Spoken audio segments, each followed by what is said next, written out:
Hello and welcome back.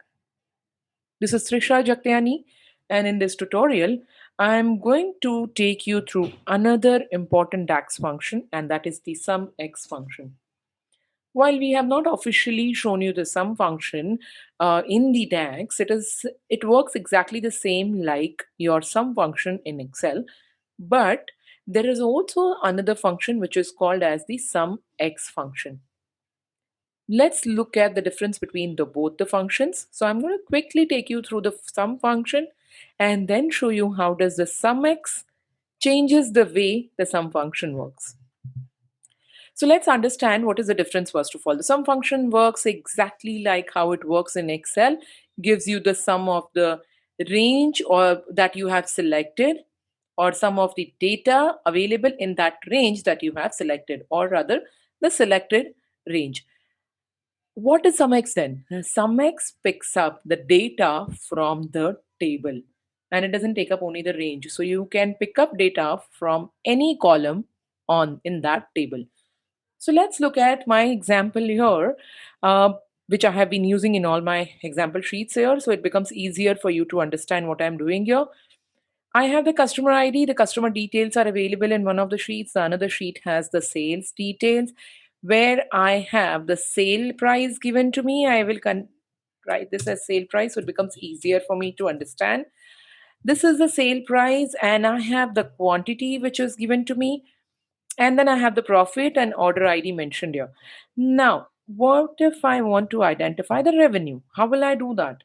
In order to get the revenue, I will just add a column in this revenue column, or sorry, in this table, and multiply the sale price with the quantity. This is how I will do that, and I'll get the total. The total will be the total of all these, which is 779361.61. So now this was about how you do it in Excel. Simple way to do that. Another way to do that in Excel was, of course, we use the sum product method.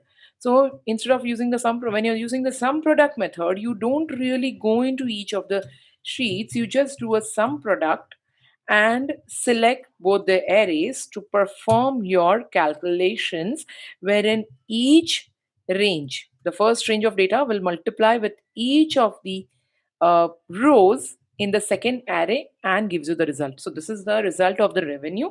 That is the total revenue that has been generated. Now, this we need to, which we have already learned the sum product function in Excel, we need to use the sum product in Power Pivot. How do we do a Power Pivot? If I want to do a sum product, which I want to use as a measure in the Power Pivot or in my pivot table, I can add that as a measure, of course, but sum product is not a function in Power Pivot. What is it available as? It's the SumX function. So let's see how does that work. Of course, the foremost thing that we do is definitely we are going to have a relationship, add this to a data model only if we want this to be linked to each other. If I need the result in another sheet, if you want the result in the same sheet, no need for relationship, of course, that you have already learned in my previous tutorials. I'm going to use the same sheet for now, so you already know how to create a relationship if you have to. I will go on to the Manage tab to open my Power Pivot window. And in the Power Pivot window, as you are aware, we are going to start adding the measure. Now, in just like some product, we don't really add it into each cell and we don't add as a calculated column, but we use it as a measure so that the SumX can be used for the measures. So that the result that we get is the total of this, but with multiplying each of the each of the cells in both the rows. Let's understand how does that work. We already know that we have both the data added to the database here or to the data model. There is already a measure which we had used in the previous tutorial where we had learned the filter DAX function. If you want to learn that, you can always go on to my previous tutorials. I'm going to do the another one where I'm going to give this a name so it becomes easier for me to understand what is this and what is that, what is the other one. So this is what sum product, or I can call it SumX. So I'm doing a SumX to identify the revenue. To identify the revenue, of course, I'm going to start with so after giving the name, I do a colon and equal to, and then I will start with the sum x function. Just look at the syntax of the sum x function. It says table and the expression. Now, which table I want to pick up from? I want to pick up the data from the sales table, which is the same table which I am in right now, but I'll have to give that table name. So I say table as sales, and the expression. What is the expression that I want to give?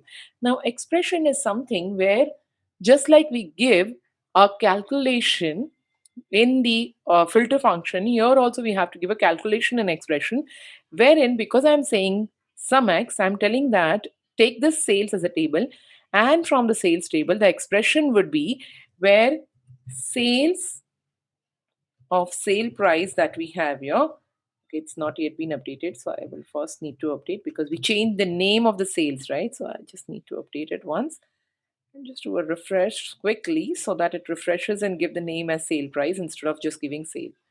You can see it is already changed. So ever you make any change on the sheet, you will have to come onto the data model to refresh it. All right, coming back, I'm quickly going back and doing that. So I'm going to say sum x and revenue and colon equal to, I start with the sum x function, open the bracket, table will be the sales table, which we have already seen, comma, my expression is going to be sales. And what is it that I need? I need the sale price multiply by, what is it that I want to multiply by?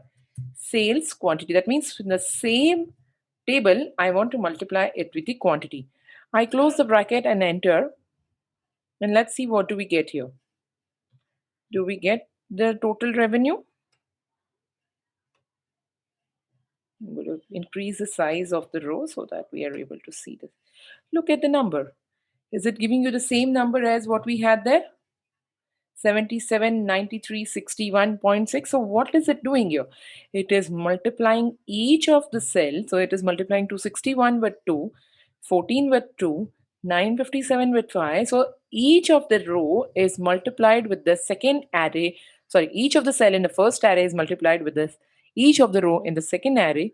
Once it is multiplied, and then it gives you the sum of that, or the total of that particular data which we have multiplied. Now we are already aware that if I'm creating a pivot table, this will be easily available in my pivot table data also. What I'll do is, this time I'm not going to go and create a new pivot table. I had already created a pivot table for my filter.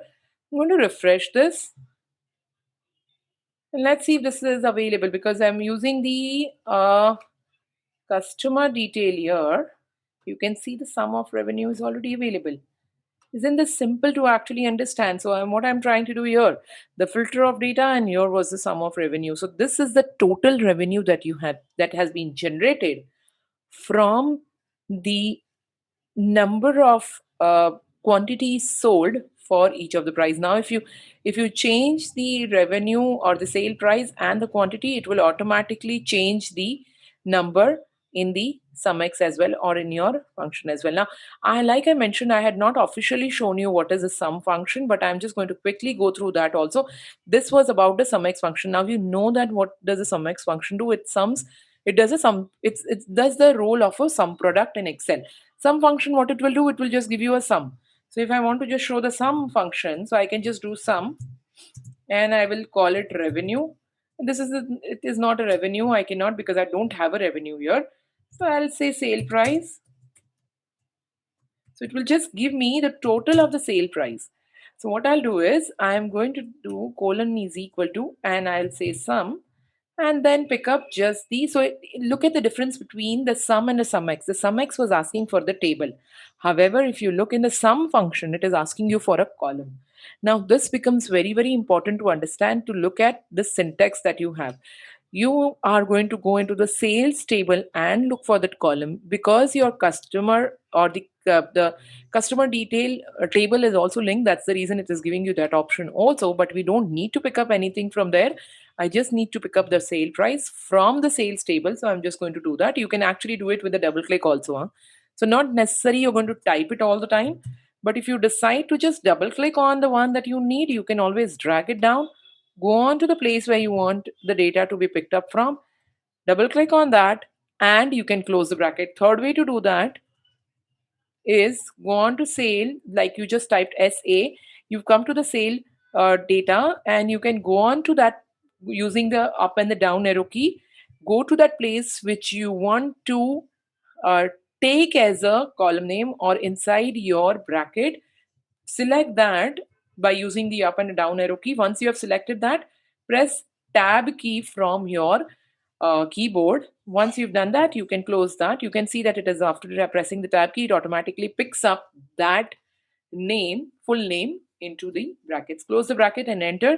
You get the total of the sale price. So what is the difference between the two is it gives you a simple sum, which is also done in the Excel, but SumX a s- is a not a replacement, but it's a replica of some product in Excel, which we have already learned.